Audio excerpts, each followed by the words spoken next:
c'est une initiative qui a été lancée en 2012 par e-commerce magazine. Il s'agit en fait du classement des e-marchands français sur la base de leur chiffre d'affaires déclaré. Cette initiative a été menée en partenariat avec 3 sociétés.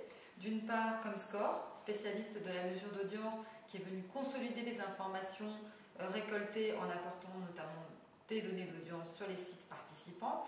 L'Axel, qui est l'association des entreprises de l'économie numérique, qui a eu un rôle de conseil et de vigilance sur les acteurs pris en compte dans le classement. Et puis le 3e partenaire, qui est la société Ginger, Institut d'études marketing et de sondage d'opinion, en l'occurrence nous, pour la collecte des données auprès des e-marchands et la vérification des informations.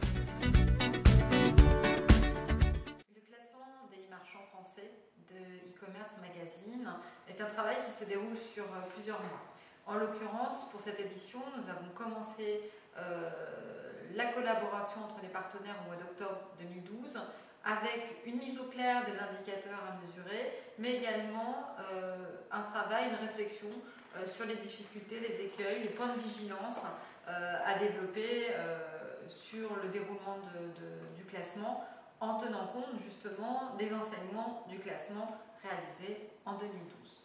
Donc ce travail a démarré en octobre, il s'est ensuite poursuivi véritablement en février avec le lancement de la collecte des informations donc sur le chiffre d'affaires des e-commerçants, et ce travail de collecte s'est déroulé sur 3 mois, a pris fin à la fin du mois d'avril et s'est déroulé avec des phases d'appels téléphoniques et la passation d'un questionnaire en ligne auquel chaque e-commerçant pouvait répondre.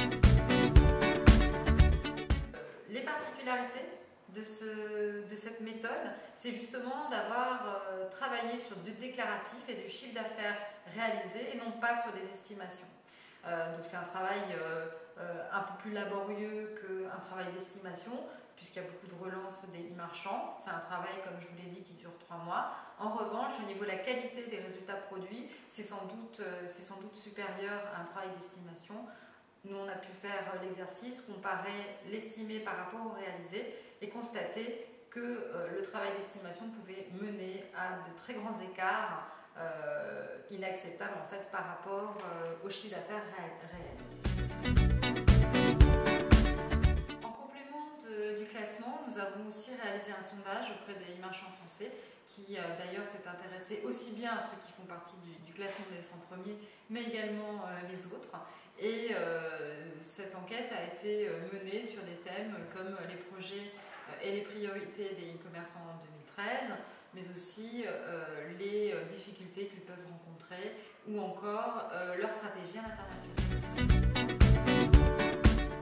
Et donc je vous invite à prendre connaissance du détail du classement dans la parution du magazine et notamment like the legend of the phoenix.